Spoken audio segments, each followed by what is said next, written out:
This week's episode of The Grid is sponsored by Impix. Shoot today, upload tonight, we ship tomorrow. Manfrotto, imagine more. On One Software, software that gets you back to shooting. Adorama, more than a camera store. And Tiffin, helping create the world's greatest images.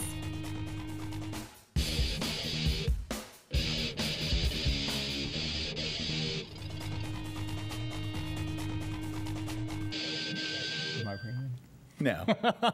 Hi, everybody, and welcome to another live episode of The Grid. Well, my name is Scott Kelby, and I am joined once again by a man finally back in the studio. I've had to host this show with everybody else in the world as you travel around, goofing off, having fun. I know, dude.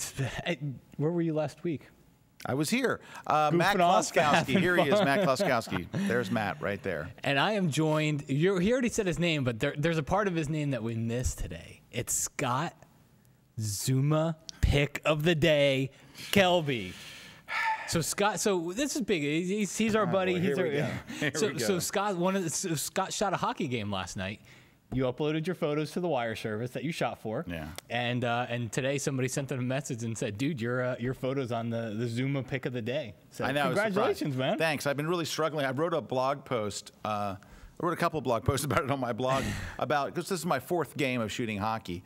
And I really, the first night just killed me. It was terrible. And the second night got a little better, and the third night got better, and the fourth night got even better. So it took you 4 full games to actually get picked up by Pick of the Day? I know. 4 games? Dude, really? I should have been there in 2. I know. Seriously? I know. I'm sorry. I let you down. God, man. Anyway, welcome everybody. What sport haven't you shot yet?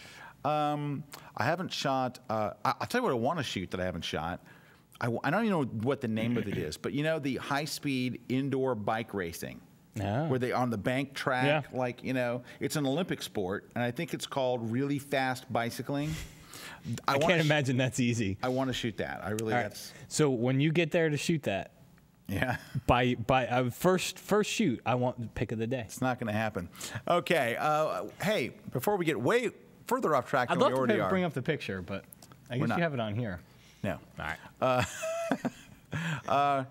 It's time to introduce, all the way from the international capital of love, the ambassadress of love. Some people call her the Space Cowboy.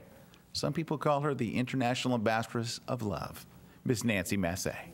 Hi. Hi, Nance. How you doing? Hi. How's it going over there? Actually, the really, really fast bicycle racing, I don't know if that's exactly what it's called, but I know that the arena that it is in is called a velodrome. I knew that. Yes, a velodrome. So the people that race in the velodrome. Yeah. No, it's actually Velodrome the racing. Thunderdome. The Thunderdome. And I want to get that picture of Tina Turner. Oh, okay. Someone already asked.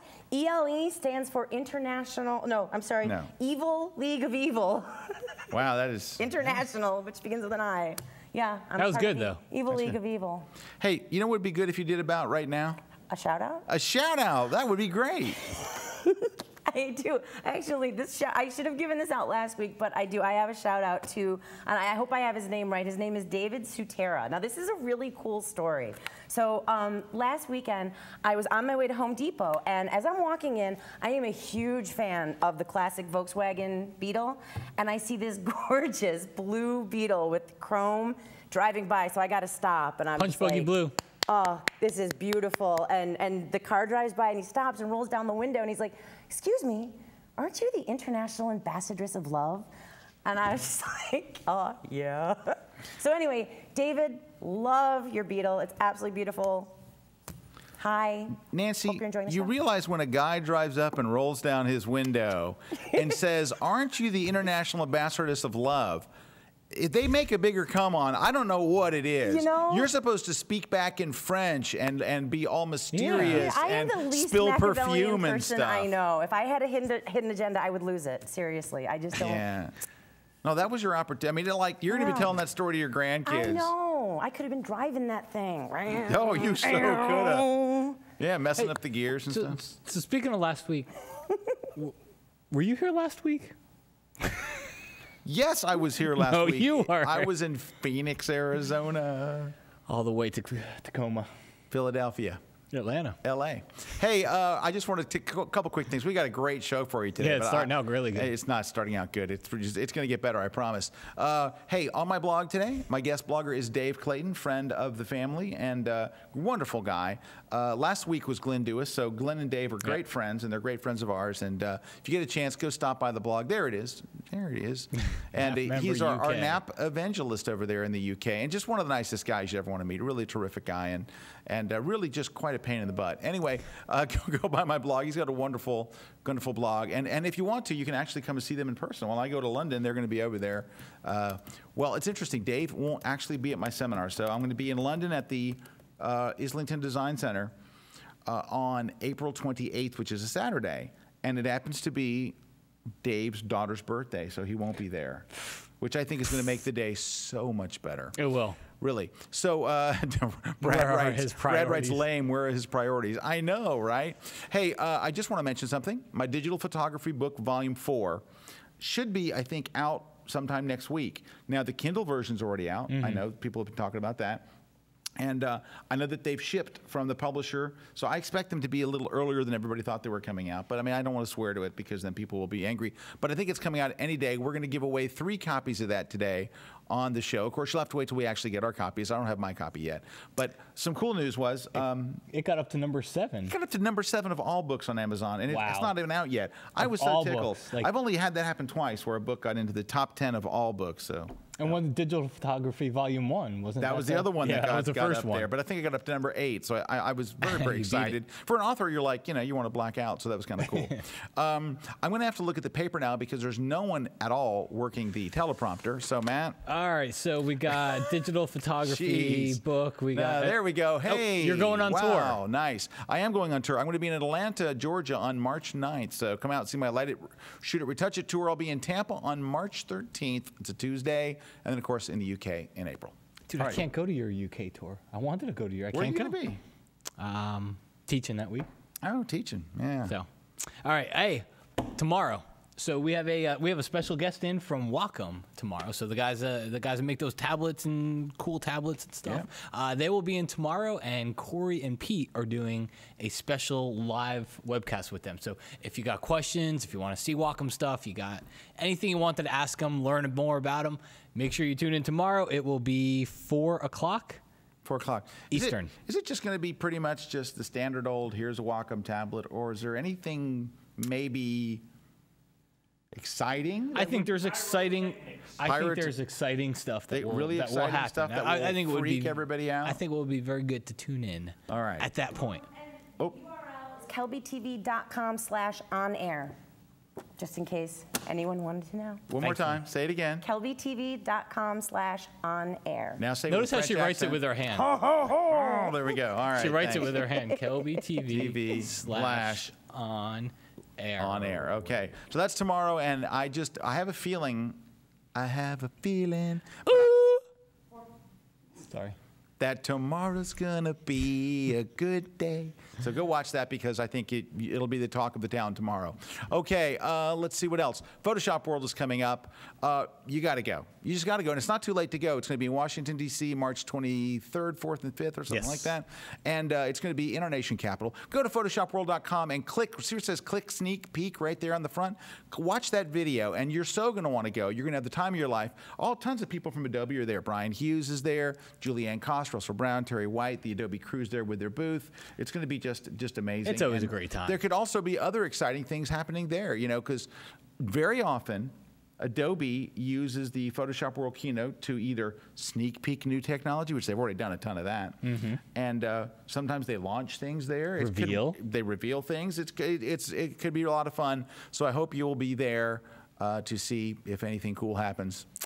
All right. Prizes. Speaking of Photoshop World, so 3 of our three, not 3. No. We're going to have a Photoshop World pass. A full conference pass. Full conference pass. You'll be able to go. You'll have to get yourself there, but you'll be able to actually go and attend everything for free. Yeah. And then we'll have 3 copies of your book. Right. Hey, I got another book we'll throw in too. My iPhone book came out. So I've written this. This is the 5th edition. I've written 5 of these, the iPhone book, with my buddy Terry White. So Terry's my co-author, and we split the book in half. He takes all the hard parts. I take all the easy parts. Very much like what I do with Matt on the Elements book. Give me the easy chapters, Matt. You take the ones that require thought and hard stuff.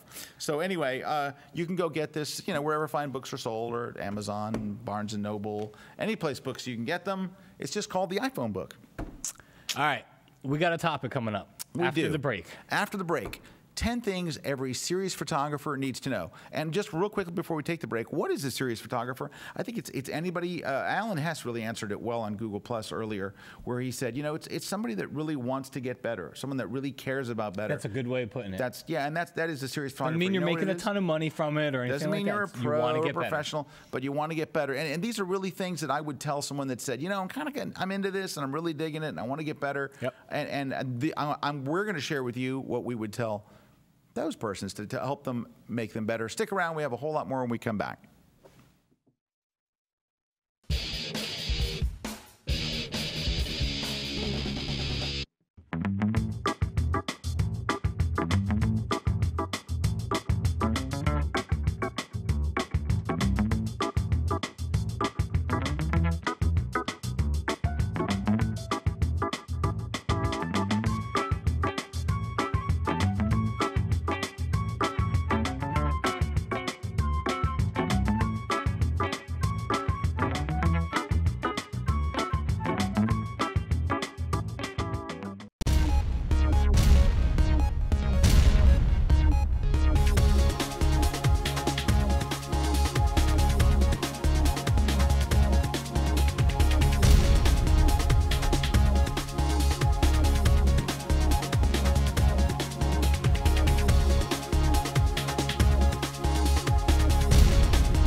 I am Joel Grimes. I'm a commercial advertising photographer. I've been doing this for over 35 years. I'm here at Kelby Training to teach you guys how I do my composites. I start in the studio, we take a subject, put her on a white sweep, shoot with my 3-edge gritty little lighting techniques. Then we go in the field, we shoot some HDR backgrounds, and putting it all together in Photoshop and making it one amazing killer image. If you're interested in this kind of compositing, come check out my classes.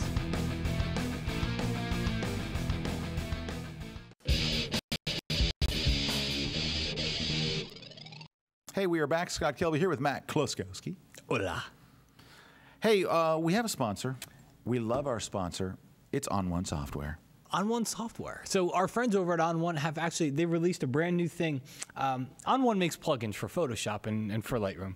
But part of using their plugins is they have a whole bunch of, I guess, presets is what you can call them. Yeah, and people love presets. Oh, yeah. That's where the whole market is moved to, where, doing 50 layers for things is... Yeah, and I think click. that's where plugins come in very handy, because plugins keep us from having to do 50 layers for things. But then you still are kind of left, when you get that plugin and you install it, you're still kind of left with coming up with a recipe of sorts of things that you like. Well, what On One has done is they've created what they call a marketplace. So if you go to ononesoftware.com/marketplace, you'll see they've created a place where you can go and you can download all these things that plug right into the plugins that you already have from On One. So you can download. They've got backgrounds and textures, edges, if you have their photo frame, their frame plugin, they've got templates and albums for all that. They have presets. Yeah, very, very cool stuff. So you can see if you search through there. There's some that are free and there's some that you actually have to buy. But you can find it all over at OnOneSoftware.com. Yeah, and they just launched this marketplace. Also, Last week. You know, you can go to On One and you can download demo copies of their stuff if you want to try their plugins and stuff. They have demo copies. So yeah, absolutely. go demo it on OneSoftware.com. All right. So our topic: 10 things every serious photographer needs to know. This came out based out of some conversations that Matt and I've had for a while, where we have people come up and send us or ask us questions at our seminars. They come up and send us things, and we thought might be helpful to kind of take the things that we tell people and kind of encapsulate into this one show. But I just want to say this up front: these are just our opinions. These are just what we would tell. So it's not coming from on high or anything. But yeah, we do have a lot of people ask us, and we're happy to give our opinions. But I know that there's a couple of things I'm going to say today that are going to actually send people's blood pressure rising today. So just remember that, you know, it's just our opinion. We could be totally wrong. You're free to disagree. Just disagree somewhere else. Yeah. Just don't disagree here. So can we start out by reading a couple of these? Remember, these are from... Oh, these are great. Okay. Yeah, so I posted about... Or was this from your... This is from mine, Okay, so Matt posted... we both did on our Google Plus page. Hey, the show's coming up in a little while, and hope you'll join us. And the topic is going to be 10 things every serious photographer needs to know. And some people wrote the funniest stuff. Well, yeah, some of our friends kind of ambushed and just hijacked the whole entire post. So Brian Matias, he says, is number one, HDR is the savior of photography, because I hope it is. Max Kimmich says, how to choose a camera strap, of course. Patrick Lamontagne, number two. Patrick Lamontagne. Number two, all you need is a great camera to take great pictures. So so far they've nailed every one that we were going to cover. Brian again says on number three, how to get your model to effectively apply the duck face look. That's why people don't realize how important the duck face look. See? Without that in a photo shoot, it's bad. Let's see. Michael Manges says, crappy picture, just Photoshop it, of course. Patrick, once again, says, all you need is a good-looking website and people will send you money. Alan Hess has a few. Let me read Alan's and then we'll move on here. So Alan Hess, he went through all 10. Number one, it's all about the gear, of course. Number two, you can always fix it later in Photoshop. Definitely. Absolutely. HDR is perfect for every image. True. Number four, clients will find you, so don't worry about marketing. True. Don't worry about the basics of exposure for composition. Just go with your vision. I like that one. Vision's good. Model and property releases are for wimps. Selective coloring of your images will make them stand out. Go ahead and post all the photos you take on the internet. We will just look at the good ones. Don't spend a lot of time planning stuff. Just go with your gut when you arrive at a shoot. Number 10, did I mention that you can always fix it in Photoshop? Those are very good. They are very good. And in joking, they actually do fit with some of the things that we're talking about here at the opposites. So. Absolutely. Hey, I just want to mention this too. Alan Hess on mine said, to me, a serious photographer is one that wants to improve their photography. But here's the thing I missed. No matter what level you're currently at. And I think that's it. Because you can be a beginner, you can be a pro. But if you're serious about it, that's a good one. Also, somebody else wrote, this is just cute. A serious photographer has a very stark, low-key portrait of themselves. Half scowling, but in a friendly but unapproachable way, lit directly from 90 degrees on one side, the other side shrouded in shadows. Uber serious. Hey, I do want Hess's photo is kind of, it's not shadowed, but he does have that. He does. That look. Hey, I want to say something though about Alan Hess. I want to talk about this for about a week. Last week on my desk was Alan's brand new book on concert photography. Yeah. His book on concert. I told Brad Moore, my assistant, is a very, very good concert photographer. And he's learned things from Alan as well. And you're featured in his book, aren't you? There's a little thing in there about Brad in the book. And Brad gives his own tips. But I got to tell you, here's the book. That's not the book. Nope. This is the book we gave away. That's close. So apparently Alan's been writing books like you lately because... Oh, is this another one of his books? Yeah, this is another new book that he's got out, Night and Low Light Photography. Oh, wait, Nancy's raising her hand. Yes, in the third row. No, I just wanted to say really quickly, actually, Alan contacted me earlier. He's on the live blog. Hi, Alan. And he is sending us an autographed copy of his concert photography book to give away here on the grid. So well, great. Can we do it hopefully today? We'll have it by next week, and we'll give it away. Do we do it this week or next week? We'll do it next week when we have it, so we can hold it up and show everyone the autograph. But anyway, his book is, I love the layout of it. Absolutely fantastic. I don't know who the designer was that laid out his book, but it is one of the most accessible, approachable books. The photography is fantastic. I just, flipping through the pages, I learned a couple of things. So very, very good book. I don't really know what exactly the name of it is, because it is on my desk in my office, which is not here. It's actually down the street at our other headquarters. Okay. All right, let's start off with number one, because I want to get people angry now. Of course. But do not, hey, let me just say this to my staff. Do not move the teleprompter. Leave it right where it is with what we talked about 10 minutes ago. Okay, can I ask for something? Seriously. Okay, everybody at home, don't look. Can I please have the controller to the, you guys never, ever, ever. We've had that thing for a year and it's never, ever. Can you just put the controller right here? Because I could have pushed a button and it would have moved up to where it wants it to be. But you guys don't even think about the teleprompter unless we say, hey, it's wrong. It's one person doing everything? Right. Why don't you let us run the teleprompter? Because the computer's in there and you could not possibly run a cable out here. They make these things, seriously, they're called cables. And they let you put things, controls, in other places. Seriously, this is so, I don't even know why we have it. Because you know why we have a printed copy? Because they know that they're not going to use the teleprompter. That's why we have a printed, Nancy, seriously.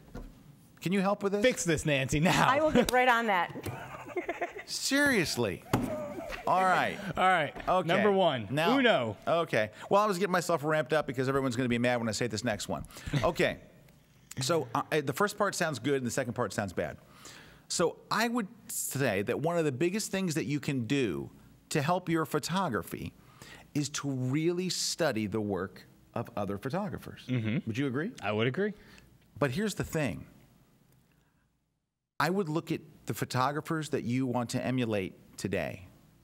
Look at the photographers today that are doing what you want to do and study what they're doing. Lighting. As opposed to going back and studying the photographers from 40 and 50 years ago. If you were going to build a recording studio today, you wouldn't go back and look at what the Beatles did with 4-track. Mm-hmm. Even though you could make the case that, well, nobody could really even record if it wasn't for the groundbreaking work the Beatles did back with Sgt. Pepper and just a 4-track recorder, right? Which was amazing, by the way. But that has absolutely nothing to do with you building a recording studio board today. You would look at what your competition has done today, what's being done in the industry, and then try to do something different. So, and I know that right now, everybody that is a photography teacher is screaming at the top of their heads, no, no, no. But the thing is this, everything's changing so quickly. Photography is changing. I mean, go back 10 years where we didn't even have smartphones. We had those big brick phones and stuff. That wasn't 50 years ago. That was 10 years ago. And you really need to look at, because you can go back and look, like Brad Moore's, God bless him, he always gets me, like for Christmas and for different things, he gets me these books of classic photography, and they're beautiful. And I always look at them, and I find them very inspiring. I'll look through those books. Number one, I'm amazed at what they were able to do. Number two, the photography is just insane. And number three, it makes me want to go out and shoot.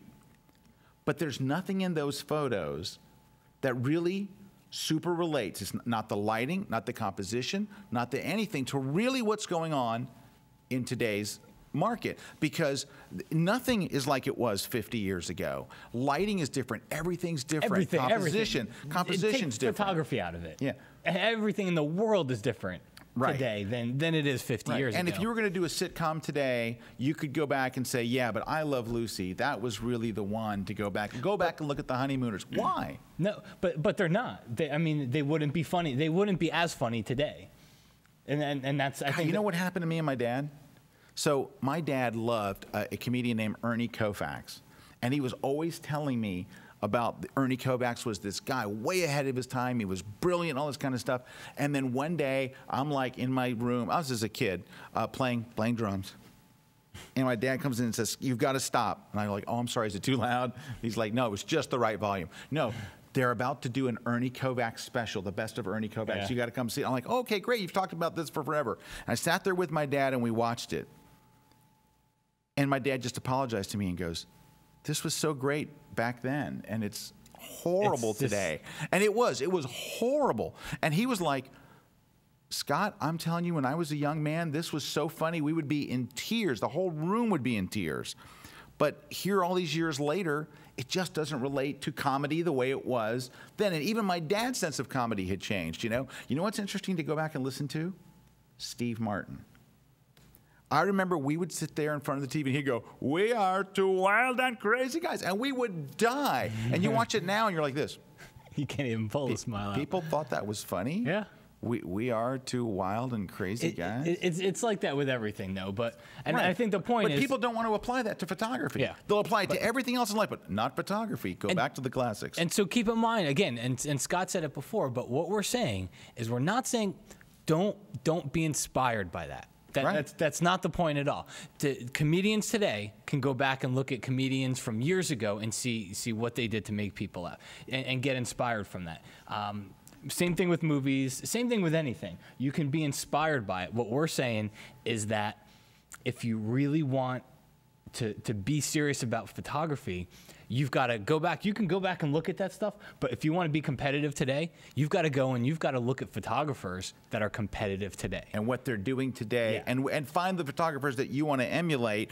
That's the kind of photographer I want to be. Because you know what, can I tell you something? There are very, very few people that have the vision to be able to go back and look at a piece of work from 1946 and go, I get it. I'm going to apply that to the shoot I'm doing. I'm going to take this picture from the 1940s after the war, and I'm going to apply that to the shoot I'm doing with a mother and daughter portrait today. Yeah. There are very, very, very few people that can do that. So while I agree that that stuff is important historically, I don't think that it's the teaching tool to really get you to the level that you need to be today. So I don't want to go in a whole level. We have a couple of comments. I look at Ansel Adams' photos for enjoyment. I study Joel Grimes' photos to try and replicate. That's it. That's it. Eric Falkowski? Sure. Something like that. Eric, Anything anyway, Kowski. but that's what we're Kowski. saying right there. Shutterhog says, the history is good for the base of knowledge, but one must work in today's markets. Exactly. Yep. Very, very good. George K. Painters have always copied famous paintings to learn. Photographers should copy their favorite photos, not to show or use, but to learn. And you know what, George? That's how we learn things. If you're a guitar player, when you were a guitar player, Matt still plays guitar, but you were quite good. We would all learn like the lead guitar solo from our favorite guitarists. Songs. Note for note. You'd learn Reeling in the Years, and you'd learn Sweet Home and Freebird whole solo. Crazy Train. You'd learn Crazy Train. Got me into it. All right, so you would learn those, and then you would go and build off of that. That's a perfect analogy. That's a perfect, yeah. And there's nothing wrong with seeing somebody's work and going out and saying, I want to go out and take a picture just like that, because that's kind of what gets you going. Right. You know, it's like watching a golfer. It's like, I want to go and I want to hit a golf shot just like that. And you go out and you practice until you hit that golf shot and you're happy. Now you feel like you can keep moving on and going to the next point. Eventually, you're going to get past that. Yeah. And you're going to say, now I want to put a little bit of my own spin onto right. this. Yeah, and you will, and you'll want to. Everybody's got to start there. All right. Next one. Number 2. Stop overthinking. Guy comes up to me at my seminar in Phoenix, and he's like, he comes up and goes, Mr. Kelby, I noticed you're using these 500-watt lights, but you know, with 500-watt lights, it really depends on what aperture you use. And he starts to go into this really long thing about it. He's really concerned about this and all, and he goes through this whole long thing about math. And I said, dude, you are way overthinking this. Here's what you do. Put the light over to the left. Take a test shot.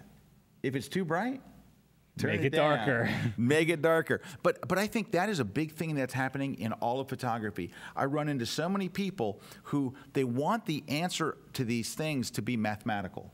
We want a recipe. They want a tried and true recipe for creativity. And unfortunately, making a great photo doesn't have really a whole lot to do with math. Now, Frank Duerhoff would mention inverse square law. But however, and it is good to know those things, but I think that we all get wrapped up in all this And you know what? I think there was a time, and I got to tell you, and I'll be honest with you, photography today, being a photographer today is easier than it's ever been. Film is free. You get a preview on the back of your camera. Taking the picture today is easier than it. And actually, getting a better photo today is easier. Getting a better photo today is easier. Getting a better photo than everybody else is harder. Probably harder Right. than it's ever been. Because everybody's taking good photos. Because Yeah. you can't buy a camera that takes a bad photo. But I guess what I'm saying is stop worrying about all the technical things that go into it.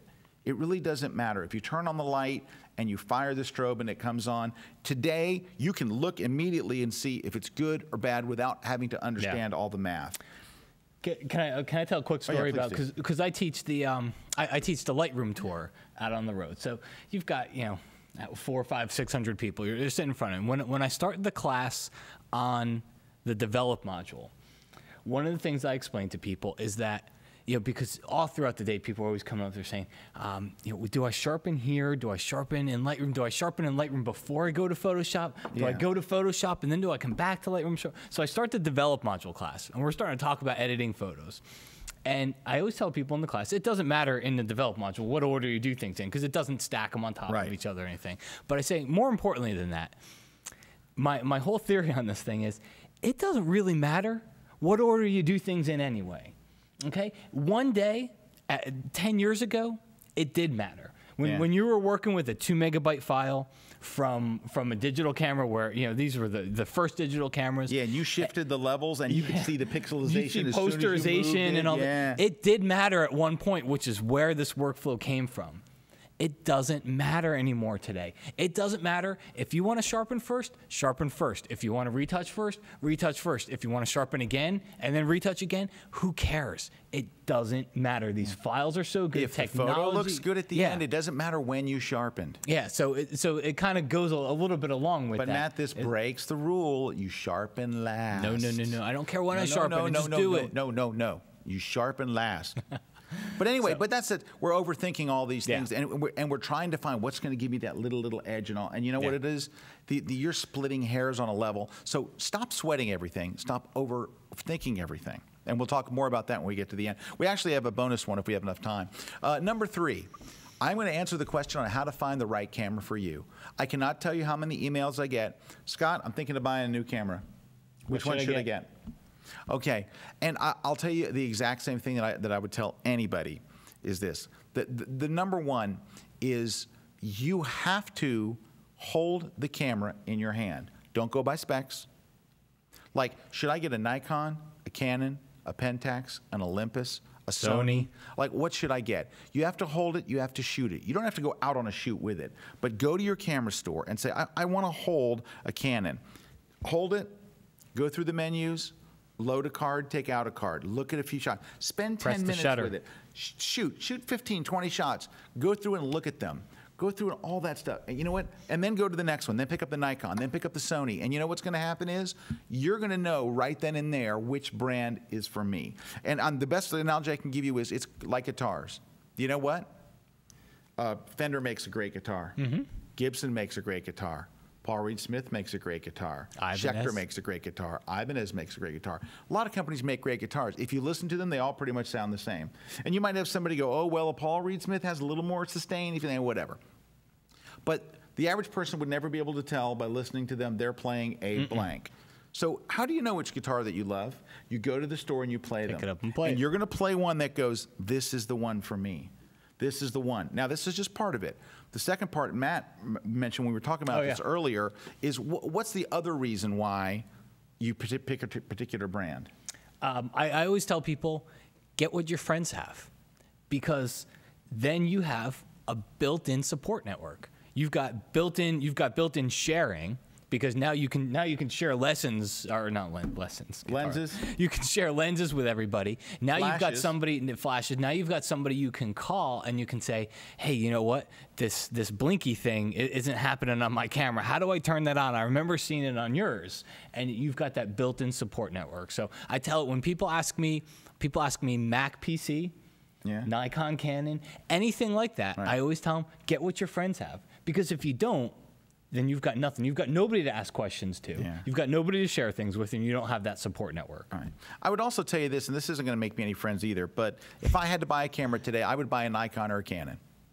Because chances are it's going to be supported by everything. I can't tell you how sad people are when they come up on my light, shoot a retouch tour, and they go, yeah, I can't tether. I can't use the tethering in Lightroom. I'm like, oh, why not? Oh, I have an Olympus. And they always look so sad. Yeah. You know, and nothing against Olympus. They make a fine camera. The problem is that you don't have anybody else that's supporting your Olympus camera. You're kind of like, you're out in orphan land.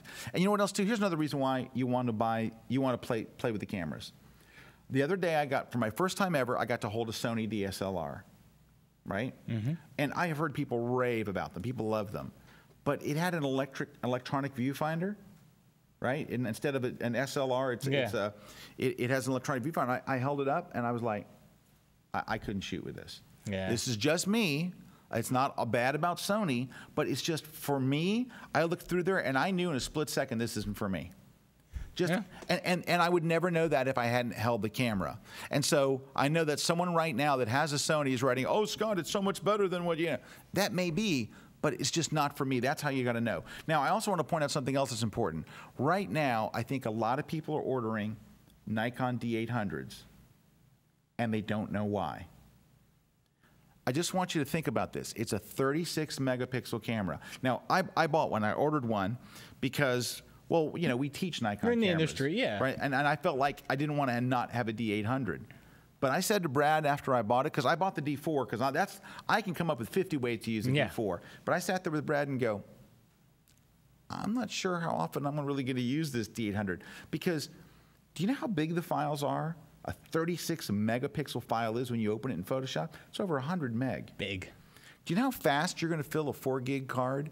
And I don't think people are thinking about working with I think they're 120 meg or something. These giant sized files. Now, I don't want to talk anybody out of buying one that needs one, but I think that we're just going, hey, it's D800, it's a new camera. I ordered mine. What are you doing with it? I'm shooting kids. Dude, I got asked because I was traveling I was at WPPI last week. I got asked 1 million times just talking to people, hey, you going to get the new D800? I'm like, there's nothing that I don't show my work that big to where I would benefit from it, because that's really the only place you're going to benefit from it. You're not going to benefit from it on the web, on a picture this big, or even a picture this big on the web, right? Even in a magazine, right? You're talking a resolution that would be good for a backlit sign at the airport or maybe a billboard. Yeah. So for me, it doesn't serve any purpose, but I could see where it could. Right, but I think what happens is it's new and we see the specs and it does sound great and you read all this great stuff and you're like, so I don't want everybody thinking I'm saying don't buy a D800. I'm just saying you have to think a little bit about what it's about. Now, if I wasn't in the industry, I would have waited to buy and hold one. Mm-hmm. See what it looks like. Now, it's based on a previous camera body, and I love the way Nikons feel. That's why I use Nikons. I've shot Canons. I actually have a Canon 50D, and they make wonderful cameras, and there are things I actually really like about Canon. But when I hold a Nikon in my hand, it's just, ooh, it's like my Strat. Ooh, this is for me. I started with Canon, and I switched to Nikon, and I immediately liked the system better. There was just something about it. It just felt better. I liked the menu system. For whatever reason, it spoke to you. But it does. Man, I talked to Canon shooters like Pete's a Canon shooter, and you've seen his photos. He's awful. But no, I got Nancy on that one. Sorry. Just kidding. Pete's right here. I wouldn't have said that. But anyway, those are a couple of things. Really think about these things, but more than hold them. Yep. Try it. All right, next. If you're into lighting, all right, remember what I talked about going back and studying the old masters? Oh, I love this one. This one's good. All right. It's my favorite one out of all of them. Okay. So on my tour, we do all these different lighting setups. And there was a time in lighting where you lit men one way and you lit women another way. There was the feminine lighting. There was masculine lighting. There's Rembrandt lighting. There's butterfly lighting. There's loop lighting. And you had to fit into one of these patterns. And there was a good loop. That person didn't really pull the butterfly off right and all that. Here's the thing. All these years later, that stuff is very old school. Yep. It really is. Putting the hair light above somebody's head, right above it and all, those are things that we did a long time ago. But if you look at today's lighting, what people are doing with lighting today, well, here's an example. We spent 40 years, 50 years trying to avoid lens flare. We put nano coating on the new expensive lens. We have special lens hoods. They've done all this mathematical. You just can't stick a lens hood on. They're especially made to reduce lens flare. And what does everybody want to do today? Shoot Shots into with the lens light. flare. Shoot straight into the sun. You want the beams coming across. You want everything looking blown out. It's done in the studio all over, too. It's done in the They're studio. shooting into the flash. It's done on. I even showed that in my new book, is how to Yeah. get lens flare. Yeah. And these are the things that are hot today. We have to realize is that lighting has changed dramatically, and that, you know, when I hear somebody talk about, well, oh, that's a nice use of Rembrandt lighting or whatever, and I'm like, that is so old school. Not that that stuff it's meaningless or anything like that. It's just lighting has changed. It's no longer feminine lighting. It's no longer masculine lighting. It is a different kind of lighting. Now, there are photographers out there who are very, very successful at nailing a particular type of lighting. They do it again and again and again, and it looks good for them. But I'm not talking about lighting in general. I'm talking about where lighting is going today. Yeah. Lighting is going today in a very free-form style. It's you always hear like I remember when I was learning, and it was like they were looking at the little triangle of light, right? From your nose and everything like that, and it was so confusing at the time because you have to be really good at lighting to see that, and it kind of makes it almost a barrier of entry, I think, to a lot of people. When we were talking about the show before, one of the things I said what I hated when I was learning was when I'd see photographers, and the way they would teach it would be they'd start to talk in stops, in f-stops, and say, well, the ratio, that side's 2 stops later, the ratio is all off, and it was very difficult to learn that way when I couldn't see in stops. Oh, here's another one. You know what else too? Let's say that you shoot a portrait of a woman and it's black on one side. You had to rush in there with a reflector and lighten that up, and you could never let it go to solid black. But today you see it everywhere. It's a commercial look. It's very, very popular, and it's got to drive these people crazy. I was in Phoenix and I did all this lighting, and a guy comes up to me on the break and goes, "Mr. Kelby, I was really surprised when you said the thing about not putting the light overhead. That's kind of old school." He goes, "I've been teaching that for 40 years," and I go, "That's my point." There you go. You've been teaching it for 40 years. How new and fresh can it be? It almost goes back to the first point. Right, it does go back to the first one. How new and fresh can lighting be that's 40 years old? So if you were to go to a lighting seminar from someone who's older, right? Old, not like me, but old, right? You go to somebody that's older, they're going to show you Rembrandt, butterfly, loop. They're going to show you the classic standard layouts. If you go to whoever the hot new wedding photographer is, whoever the hot new portrait photographer is, they will never, ever, ever mention Rembrandt. The triangle on the face. They will never mention those things because they're looking at light in a whole different way. And so what I would tell somebody is, at this point in time, it's good to know those, but you're probably not going to really use those very much. That doesn't mean that the people that do it are stupid or bad. You know what it is? It's like there's this whole group of people that have been photographers forever that want to make sure we don't move forward. That want to ignore all the stuff that's happening around us, that want to ignore all the cool stuff that everybody loves, and let's go back and focus on the classics. You know what it's like? Have you ever seen how many times that there will be an article called "Disco is Back"? And disco dancing's coming back. How many times did they say swing dancing's going to come back? Do you know why they say that? They want it to come back because they used to know how to swing dance. They knew how to disco dance. They're dying for it to come back. Old timers would love nothing more than film to come back, and everybody's using film. Yeah. That would be the greatest thing that could ever happen because they were good at it, right? And now in this digital thing, their footing's off. But look how things have changed. Just everybody, look around you at what's happening now, right? Look at photographers. It's like we always say, why is Madonna still around? Madonna is still around and still big and singing at the Super Bowl because Madonna has changed over the years. She has evolved. As music's changed, she has changed. Rod Stewart has done the same thing. He's changed and changed. When disco came out, he did "Do You Want to Think I'm Sexy?" And all of his fans went freaking nuts because he did a disco song. But it was the right thing to do at the right time, and he came out of it. Kiss, the band Kiss did a disco song. "I Was Made for Loving You." I By the way, was made for loving you. Just saying, disco is coming back. I know it is. But the reason why is because they love that. So they want it to come back and all because that's what they were good at. But look at what's really happening today in lighting. And that's what I would say. Go look at the people that are the up-and-coming people. There's no sense in looking at the guys that have come and gone. Go look at who's coming. Go look at who's getting the buzz. Go look at people that people are excited about. Those are the ones. A couple more, and we're going to take a break. How do you know which lens to buy? I get this question on Twitter once a week. Scott, which lens should I get? It's like saying, which car should I get? Yep. Might as well just ask me which car you're going to get. Oh, I would get the BMW 328i. Seriously. So here's the thing. How do you know which lens to go? The first question is what are you going to shoot with it? Like, you have to ask yourself that question. I have a kit lens. What's my next lens going to be? Okay, I want to shoot my kids' baseball games. Okay. So now you can make a decision. You can make a decision. I want to shoot portraits. Right, then you can now make a decision. Start to make a decision. Are your portraits indoors or outdoors? Now you can make a decision. So, but here's what I would do. So, going to people that already have lenses is good advice. And we did a whole thing on lenses on D-Town TV a couple of seasons ago that was very well received. But anyway, here's the thing.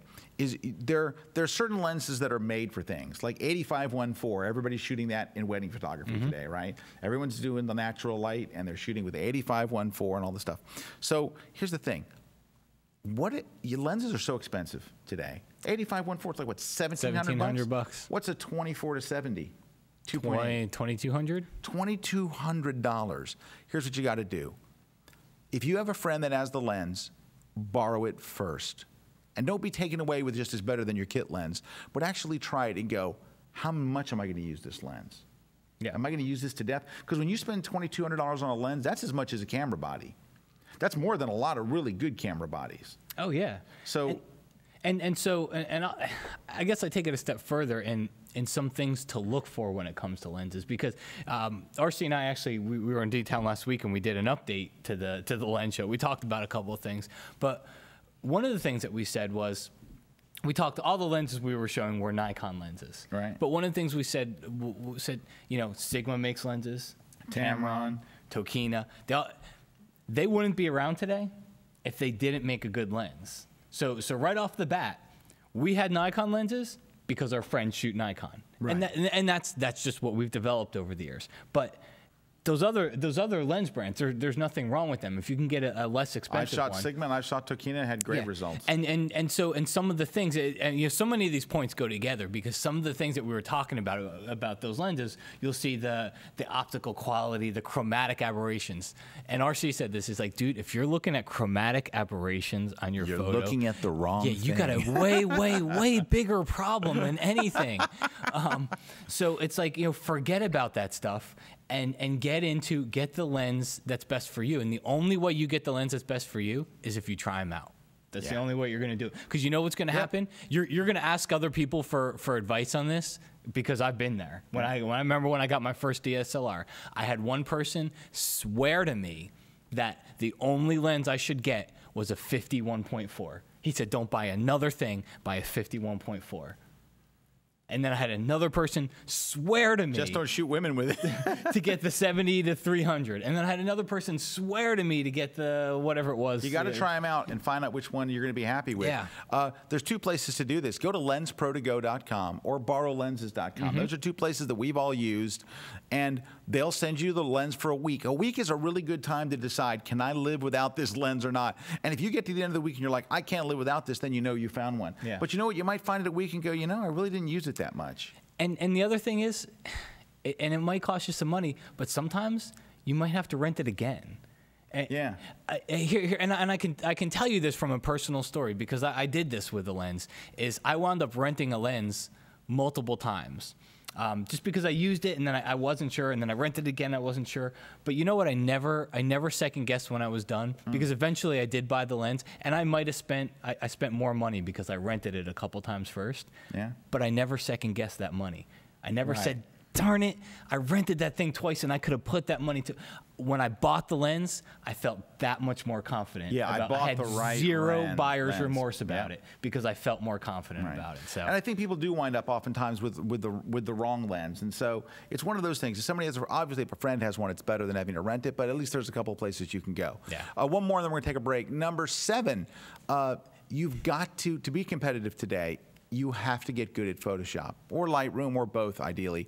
But or find somebody that is. You've got to find somebody that is. A lot of photographers who are strictly photographers, and they say, look, man, I just can't do this.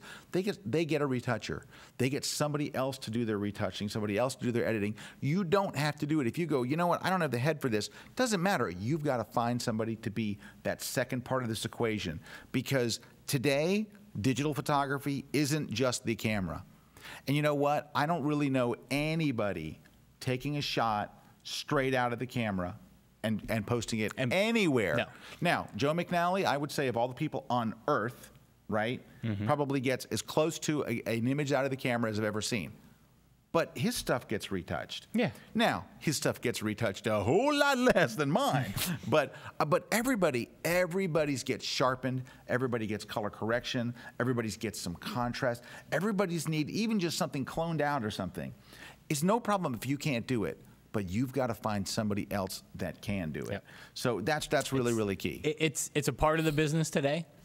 Don't argue it. Don't do anything. Just understand Either it's a part of say, business. I'm going to learn it, and I'm going to take the time. Yep. Or find somebody else who will. Absolutely. We're going to take a short break. When we come back, we have 2 and then a bonus one, and there's some really good ones coming up, including more anger. So stick around. We will be right back. Don't go away. Right here on The Grid.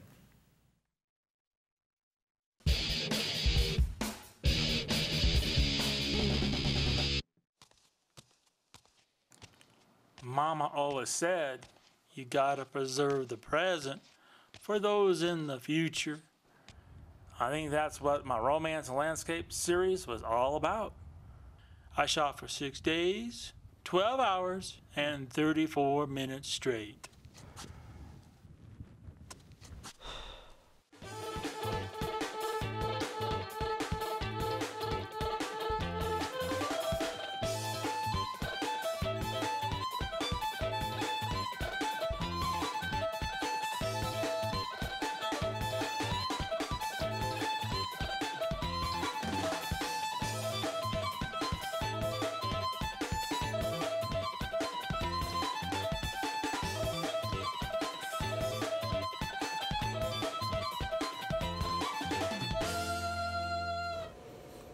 I'm pretty tired. Think I'll go home now.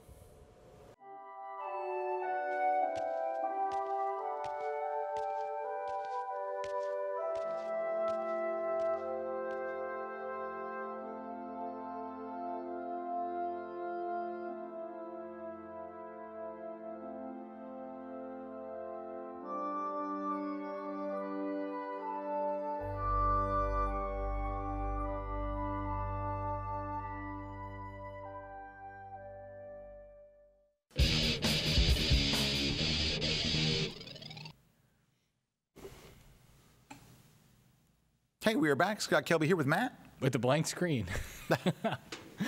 Hey, we're going to get into the rest of our points real quick before I mentioned, because we were talking about lenses, and that's always a hot topic. RC and I did a D-Town episode. We recorded it last week, but it will air tomorrow. So if you go to kelbytv.com and do a search for D-Town on there, and you go tomorrow, which is Thursday the 1st. Holy crap. Go to Thursday the 1st, you'll find. We had to do 2 shows. It started out like because when Scott and I did it years ago, we did our lens shows. We started out thinking we'd do it in 1 show. Then it was 2. Then it was 2. Then it was 3. And I think it made it to 4. 4 episodes in a row just about lenses. So we kind of took it. We just kind of updated it to some newer lenses that have come out since then, and just talked a little bit about it. But check that out. It's D-Town TV. All right. Now, they can watch it at kelbytv.com/dtown, right? Yep, that's there. You go. Okay. Number 8 is, I know a lot of people are thinking of going pro. I hear it at every seminar. People, I really want to do this. And I don't ever want to talk anybody out of following their passion. Because if you're passionate about it, you will work it to death. But here's the thing. Do you know how many people go pro and go straight out of business? Yep. And why do they go out of business? It's not because their they're bad photography is not photographers. good. Nope. You know, now you can occasionally find someone who's a working pro and you go, man, their work stinks. But not normally. Normally, if you get to the level that you're going to go pro, your photography is pretty good. Yep. And it'll get better, of course. You know, when you do it full time, all of a sudden you're going to have to, So here's the thing: is once you go pro, you need to shift from being a photography focused person to a business focused person. Yep. Right?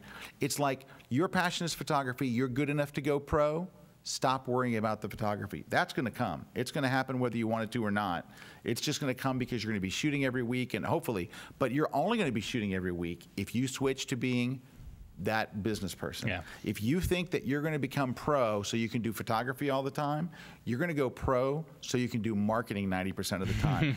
I read this, I said it here on the show before, where I was reading about this photographer, and he said, it was in like Digital Photo Pro magazine, and he said you're going to spend 90% of your time on the business side of it and 10% of your time shooting. Yeah. So however much you're shooting now, it's probably going to go down because you have all these other things to stay in business. So if you go pro, switch your gears. Alan Hess alluded to it in one of his funny comments in the beginning, but he said, yeah, don't worry about advertising, they'll come to you. But one of the things, and we talked a little bit about this last week, was when I was at WPPI, it was very, very much business oriented. All the classes were very business oriented on how to run your business. Business and marketing was really most of what I saw on there. And I remember being a little surprised about it because I thought there was more technique. But it goes to show you that the reason why they have that, it's because that's what people are asking for. You know, they wouldn't just have all these classes if nobody was asking for it. And I think that's a big part of it, is people are getting way better at photography. Yeah, they are. We've talked about it. The barrier to entry is easier. Lowered There's big so time. much training. Dave Black mentioned it last week. He said photographers today share everything. He goes, you can't, the level of training and learning that you can get. What happened? Nancy's like freaking out. What happened, Nancy? Some of the live blog just went all blah. Yeah. So Nancy, I kid you not. Can you get the camera back over here? I'm looking over there at Nancy, and I see Nancy go like this. Well, because I said HE double hockey stick. You said HE double hockey I sticks? know. That is so unlike What you. the hell? I'm really from the evil league of evil. Wow, you are. Okay. Anyway, whole point of that is, Yeah. and a lot of people were, I saw people on Twitter, they were kind of copying me and some stuff, giving WPPI grief for that. You know, oh, it's a business first thing. You know what? We need business help. If these people are good photographers, it should be business first, because they're already good photographers. You know, if they feel their photography is good enough, they need the business help. Yeah. Find a conference where there's a ton of photography training, like Photoshop World. Whoa, who said that? Okay. All right. So number 9, and this is a really, really, really important. I want everybody to lean forward for this one. I would tell someone who want to learn about photography, you really need to understand what online forums are for, what they're about. Online forums are wonderful for specific stuff. Like if you say, hey, I just bought a Nikon D7000. Does anybody know how to turn on the highlight warning? Yep. You post that in an online forum and you'll get an instant response. It's under the custom menu, under D4, switch to, It's got a definitive answer. Right. I'll tell you what online forums are really, really bad for: asking for feedback or anything about your photography. Post a photo and say, hey, what do you think? I want to get better. Oh. And take online forums. We can even extrapolate out to Facebook and social media and Google G+ Plus or whatever. Don't ever post your photo and say, what do you think? Because you're going to get such a degree of differing views. And unqualified people. Way unqualified. Hey, so a guy, I did a shoot recently, and a guy comes on to my blog and says, you know, Mr. Kelby, I'm disappointed. Yeah, there's one shot that here is okay, but really, it's all kind of crappy. I'm love this story. Not your greatest stuff. It's really, really pretty bad.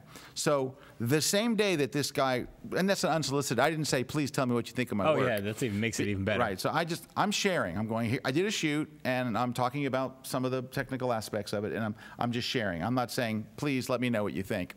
But I did get an email from Joe McNally. And Joe, I would read you his email, but there were so many cuss words about how much he liked it. He loved it. Do you know what I mean? Now, like, oh my, this shot is just an email from Joe.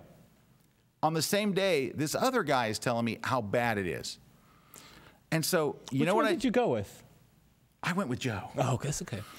So anyway, but the first thing I do when someone just sends you an unsolicited critique is I went and looked at his website, and I'm like, and he gave me a whole list of suggestions of what I was going to do to improve my work. He said, next time try this, and maybe you should do this. And I went and looked at his work, and I'm like, now he wasn't terrible. He was not a bad. I don't want to make it sound like he was a bad photographer. He was an okay photographer. Yeah. He wasn't great, wasn't really good, but he had actually some of the same shots that he was critiquing me for. And I'm looking at those, I'm going, are you kidding me? So anyway, so I wrote back to him something that exactly word for word what my wife said on the grid that week, which was not everybody is qualified to critique, you know, and basically, I didn't ask for his critique. He came and gave one, and so he writes back, and it's very, very defensive because I said, I looked at your work, you know, and not everyone's qualified to do a critique. Then he's all upset, like, oh, I'm sorry you didn't like my work, but he starts giving me all his excuses why his work isn't any good. But then he goes on, and this is the key, and this is what made me want to put this in here, was he goes, you know, I'm very active in online forums helping other photographers improve their work, and I'm like, oh no, dude, you do not need to be in any forum improving any. You need to go out and practice. You need to be out there shooting. Don't be going and telling other people, looking at their. And I was just like, holy cow. But anyway, that guy is in forums waiting to tell you what's wrong with your photography. The first thing to do is always go look at the people, because you absolutely should get critiques. You need it. I just wanted to say that. You absolutely need it, but you need it from people's opinion you can trust. Mm-hmm. It's about people who will give you an honest opinion, who are qualified to give you opinion. You know, in anything, whatever the topic is, you don't want to just ask anybody. You want to go to professionals. Yeah. If I want to find out why my leg hurts, my leg does not hurt, by the way, but if my leg hurts, I want to go to a really good doctor. I don't want to go to my cousin Cindy and go, hey, you know, my leg's hurting. Oh, let me tell you what that is. That's what you're doing in online forums. So online forums are great, but they're also a place for trolls. They're also a place, it's a gathering place often for unqualified people. I go to DP Review, look up things sometimes, and you will read 50 comments that could not be further away from just what the question buy was. This lens? No. Buy this lens? No. Anybody that buys this lens, stupid. Shoot Canon, shoot Nikon, Mac, PC, iPad. Because somebody, and the whole point is somebody asked an opinion question. Yeah. You have to ask a direct question. Don't ask what opinion. Setting in my camera do I use to turn this on? They're giving us the wrap it up sign. I got two last ones. I want to really just, number 10 is, I cannot express this enough. I talk quite a bit about this in detail with examples in my class, Crushing the Composition, and it is the importance of editing your work and only showing your best work. Yep. All right. I think that this would be a huge thing. That's why I left it for number 10. But I want you to think about this. Stop going online and posting stuff that you're experimenting with.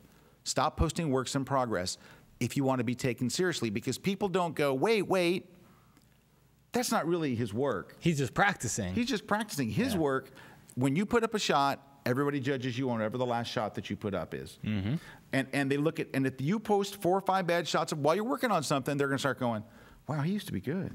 What happened? Mm-hmm. So just realize that when you share a photo, be careful what you share. Because if you don't share something that you're proud of, you're still going to be judged. And you know what else, too? I don't care if you write under the photo in big letters, I'm practicing. This doesn't look good. I know it doesn't look good. I'm very unhappy with this. People don't see the story. People will jump in and go, I'm very disappointed in this shot. I don't know what happened to you. Here's some things you can do to fix it. And you're like, well, you didn't. They don't read. They don't read. They look at the picture and they start typing. So forget about trying to do that stuff. All right, here comes the number 11. This is the last one. We said it was 10, but this is the bonus one. We got to get out of here.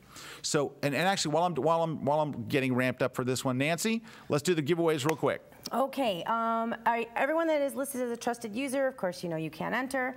The prizes are the iPhone book, a Photoshop World Pass, and 3 copies of Scott's Digital Photography Book Volume 4.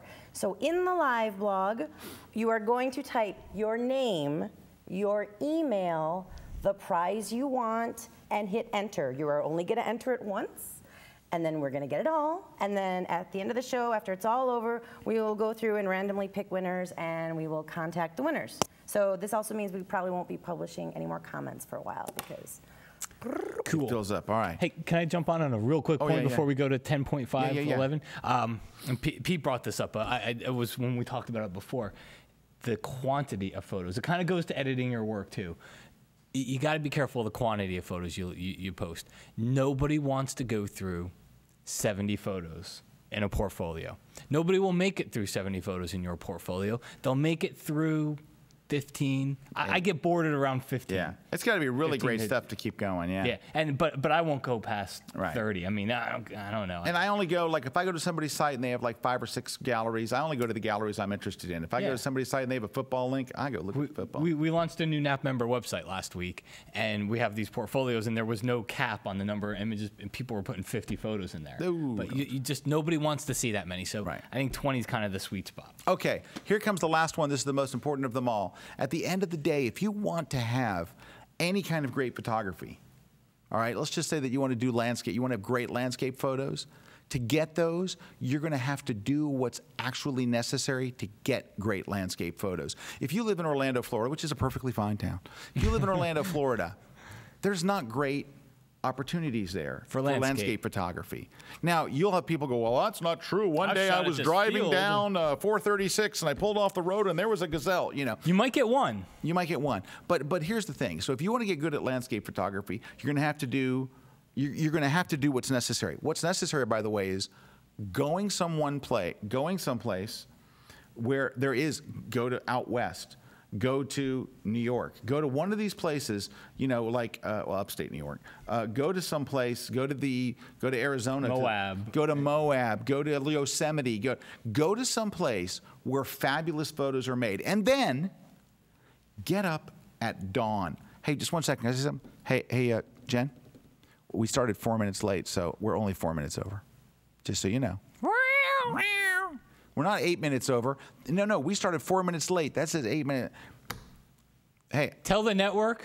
Tell the network. They can kiss my Aunt Nancy. Okay, here we go. So here's the thing. So you have to be willing to go there. You have to be willing to go there multiple days to the same location. You have to be willing to shoot it at dawn. You have to be willing to shoot it at dusk. You have to be willing to do what makes great photos. And you know what it is? That the one thing I noticed that people are the least willing to do is practice. Yep. It's the thing that will make you the best, that people seem, for whatever reason, to be absolutely the least willing to do. But, you know, I do these critiques at these workshops. Matt and I both do landscape workshops, and people will show me, and I'll see a fabulous image, and I'll go, oh, where'd you take that? And they'll go, well, that was at a workshop in Grand Tetons. And you know why they had such a great shot? Because the instructor made them get up at 4:45 in the morning, go to a car, they had a good spot, done. And then I'll turn the thing, and here's a terrible shot taken at 2 o'clock in the afternoon. The light's terrible. Like, where'd you go this? Oh, I was on vacation in Vermont. Why didn't you get up in the morning and do what was necessary to get a great landscape shot? The barn would have looked beautiful at dawn. It looks beautiful at dusk. It looks terrible at 2 o'clock in the afternoon. Yeah. You have to be able to, whatever it is, studio photography, landscape photography. If you want to do travel photography, don't do it in Orlando, Florida. Orlando, Florida apparently is just a dearth. No, I'm just saying, if you're in Cleveland and you want to do travel photography, go to someplace fascinating. Go to Morocco. Shoot there, and you're going to come back with really, really, really interesting photos. I want to wrap the show up by reading you a quote. And it's a brilliant quote. Brad Moore pointed it out to me. Yeah, because it kind of ties into this very last thing. Ties into this. It just happened to be that it was on Jeremy Cowart's Google Plus page today. It is a quote from Ira Glass, and this is such a great. It's a little long. It's going to take me 45 minutes. No, it's one paragraph, but I want to read it to you in a dramatic voice, like this. No, I want to read it to you because I think it's a great way to close the show. So I'm just going to close the show when we're done with this. So thank you, Nancy, for being with us. Appreciate you being here. Pete and Brad, thank you for helping us out on the show here today. Thanks to everybody who commented. Matt Kloskowski, always a pleasure. Always. Nice to have you back here. Thanks. Here's our closing Nice to be quote, back. courtesy of Jeremy Coward over on G+. And the quote itself is from Ira Glass. Nobody tells this to people who are beginners. I wish someone had told me. All of us who do creative work, we get into it because we have good taste. But there is this gap. For the first couple of years you make stuff, it's just not that good. It's trying to be good. It has potential, but it's not. But your taste, the thing that got you into the game, is still killer. And your taste is why your work disappoints you. A lot of people never get past this phase and they quit. Most people I know who do interesting, creative work went through years of this. We know our work doesn't have the special thing that we want it to have. We all go through this. And if you were just starting out or you're still in this phase, you gotta know that it's normal and that the most important thing you can do is do a lot of work. Put yourself on a deadline so that every week you finish one piece. It's only by going through a volume of work that you will close that gap, and your work will be as good as your ambitions. And I took longer to figure out how to do this than anyone I've ever met. It's gonna take a while. It's normal to take a while. You just gotta fight your way through. Thanks, everybody. Very good. Take care.